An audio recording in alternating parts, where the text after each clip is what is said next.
নমস্কার বন্ধুরা, কেমন আছো? আশা করি সবাই খুব ভালো আছো। আমিও ভালো আছি।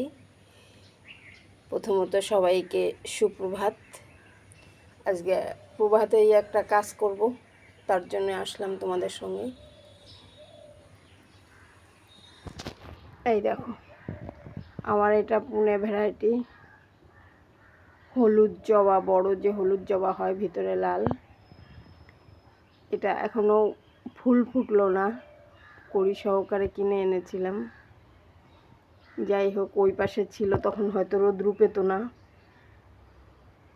তারপরে ঘর দেওয়ার পরে এই পাশে আনলাম। কড়ি আসলো, কড়ি আসার পরে কি একটা মানে ওখানে থাকতেই পোকাটা লেগেছিল। এর আগেও একবার লেগেছিল, তখন পাতা টাতা এরকম কেটে দিয়েছিলাম, চলে গেছিল। এখানে ওখানে ভাবলাম রোদ্রু পেতো না ঠিক মতো, হয়তো তার জন্যেই এরকম হতো। কিন্তু এখানে তো প্রখর রোদ্রু পায়, এত রোদ্রু পায় আমার ওই জবা গাছের পাতা হলুদ হয়ে যায়। আর মিলিবাগের সাথে পারছি না। মিলিবাগ পরিষ্কার করতে গিয়ে এই দেখো আমার হাতে হয়তো কোনো জীবাণু লেগেছে। এই দেখো আঙুলগুলো। তো এবার ভাবলাম অন্য একটা বুদ্ধি করি।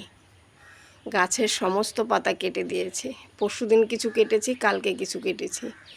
এত রৌদ্রুর মধ্যে আর দিতে পারিনি। এই দেখো হলুদ গুলিয়ে নিয়েছি।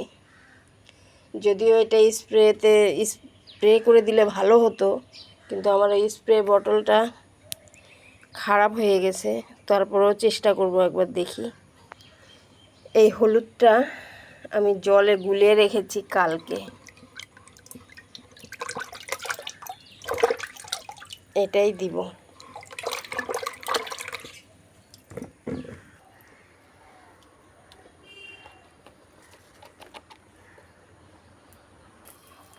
দেখো বন্ধুরা, আমার স্প্রে মেশিনের জল বের হচ্ছে কোন দিক দিয়ে। এভাবে করে পুরো গাছটাকে স্নান করাবো।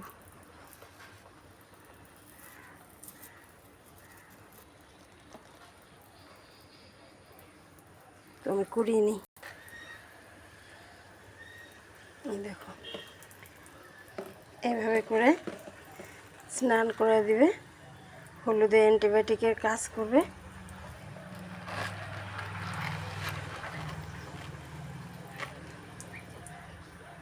আমার এই স্প্রে বটলটা খারাপ হয়ে গেছে, ভেঙেও গেছে অনেক দিনের,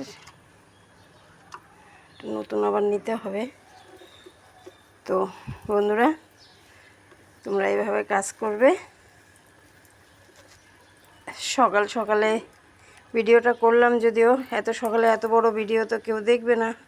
ভিডিওটা একটু বড় হয়ে গেল, তো দিব হচ্ছে বিকালবেলায়।